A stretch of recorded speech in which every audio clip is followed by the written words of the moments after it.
iOS 11.1 has been released. Let's review it in this video coming up right now. Let's go.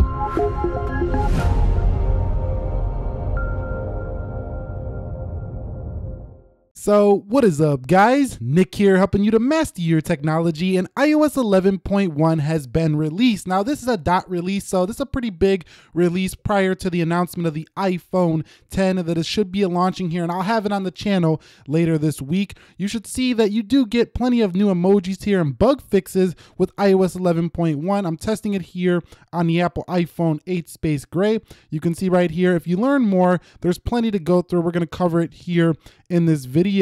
Now, right now, it is a 323 megabyte update, and I went ahead and did a Geekbench already here on the iPhone 8. Let me go over one, and you can see I got a 4238 and a 10,068. Now, this update, we're gonna have to look for a few improvements, specifically performance as well as battery life. So let me go ahead and update, and I'll talk more about the features.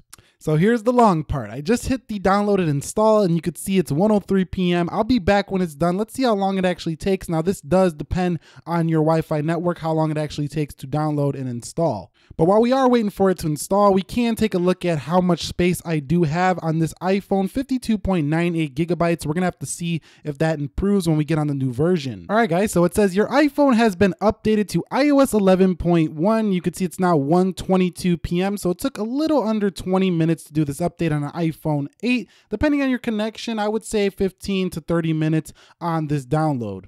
All right, guys, so I'm in iOS 11.1. The first thing I noticed right away is the fingerprint scanner response time is just ridiculously fast now here on 11.1. Let's go ahead and check my storage to see if I gain anything here on this guy. Go to About. And you can see, it looks like I did gain a little bit of space here on the download. The build number is 15B93. Coming home here, one of the first things you're going to notice here is that you do have the 3D touch multitasking now back. So if you're using an iPhone 6S and above, this does make its return where you can come from the side and just go ahead and do your multitasking. Now, a lot of people did love that feature. It looks like it's a little bit slow here, not super responsive, but it's still back nonetheless. Now, another thing you're going to notice here is the 70 new emojis. Now, I didn't have time to go ahead and find all 70 of them, but there's a few right there. And just digging through the emojis, you're going to find plenty of new ones here. And people are really into emojis are going to love this here. Apple keeps improving this time after time, and it's no different here with 11.1. Just in time for the iPhone 10 launch with its Emoji features, Apple brings everyone some new emojis. So that's nice to see right there. Also, reachability. Some people were having issues with reachability. This is also improved here in iOS 11.1. So that's a nice touch right there as well.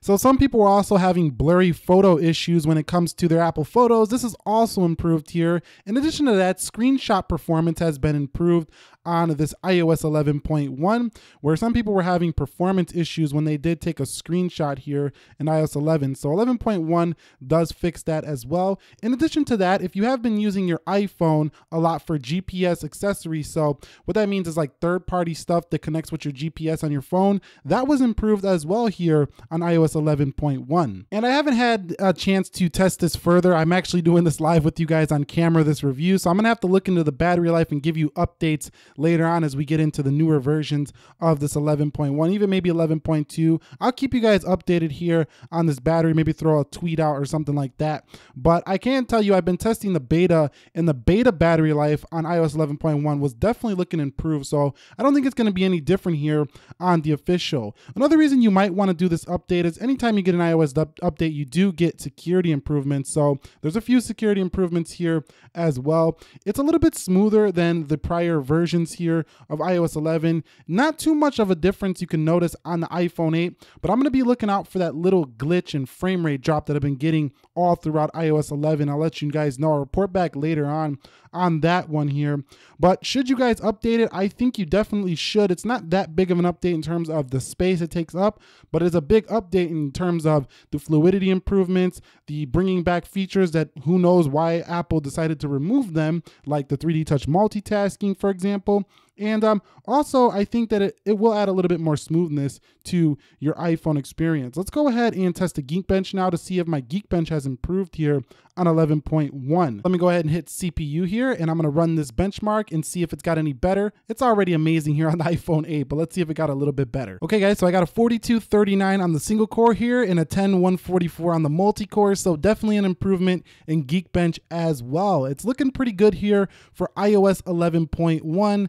Definitely gets my recommendation. Go get it now if you haven't got it. And if you found this video helpful, enjoyable, do me a favor, click the like button for me and consider subscribing if you are new here. Any questions, comments, concerns, you can drop those down below. The community will help you out. If I can't get back to you right away, I'll try to get back to as many comments as possible. Nick here, helping you to master your technology. Be sure to be well. I will catch you all in the next episode, and peace.